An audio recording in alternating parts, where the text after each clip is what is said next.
7:33 in St. Bernard Parish, President Guy McGuinness has described Hurricane Ida as a terrible storm that could leave his parish with extended power outages and flooded homes. And that is who is joining us now over Zoom.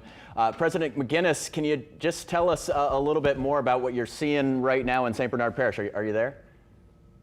Yeah, I'm here. Can you hear me, Paul? Yeah, I can hear you. So yeah, just tell us a little bit more about what you're experiencing right now in St. Bernard Parish and what you're telling residents there as well.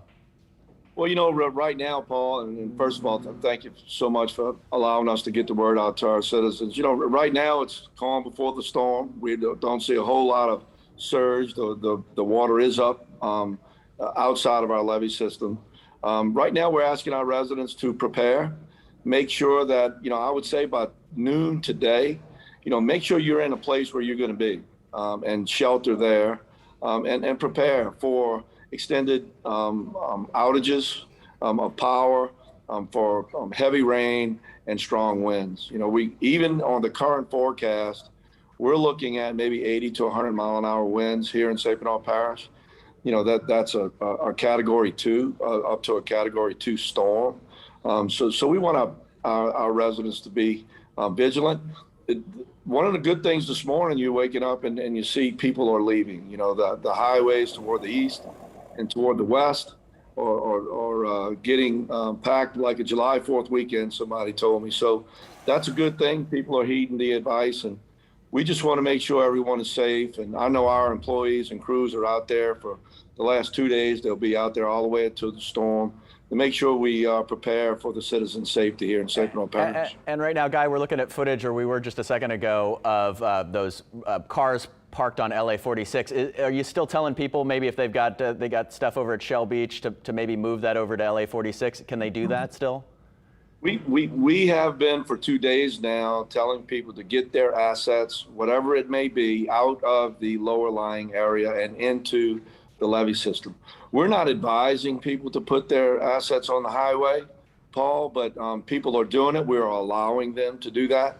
For Zeta, we lost like 50% of those assets with the wind that came through. We could experience that this time. We would rather them take their boats and campers and all of their assets from the commercial fishermen to a safe place. We don't believe that's very safe, but then again, you know, a lot of people choose to put them on the highway on the westbound side, so we can have an emergency lane after the storm. And can we just remind us about the evacuation orders? They're voluntary for the whole parish, or mandatory for outside the levee protection? What are you telling residents as far as if they should leave, or are you telling everybody that they should leave?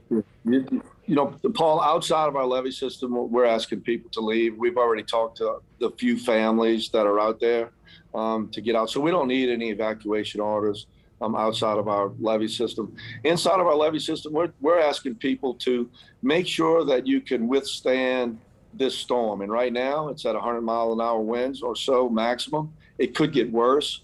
Make sure that you're ready for the power outages, and leave if you can't do that. If you require oxygen and you don't have enough oxygen for a week, we're asking people to leave. You know, you really need to make sure that you are prepared. But as far as doing these evacuation orders, we're not going to do that yet here in St. Bernard Parish. That triggers a lot of things that we have to do here. So we're asking people to shelter in place or to move to a safer place. If your residents cannot withstand 100 mile an hour, if you live in a trailer, you might want to move to a friend's house or get on a road with everyone else. So we want everybody to be safe and safe and sound for, you know, during the storm and after the storm. Well, Guy, I really appreciate that. St. Bernard Parish President Guy McGuinness, thank you so much. Really do appreciate it. Thanks, Paul. God bless.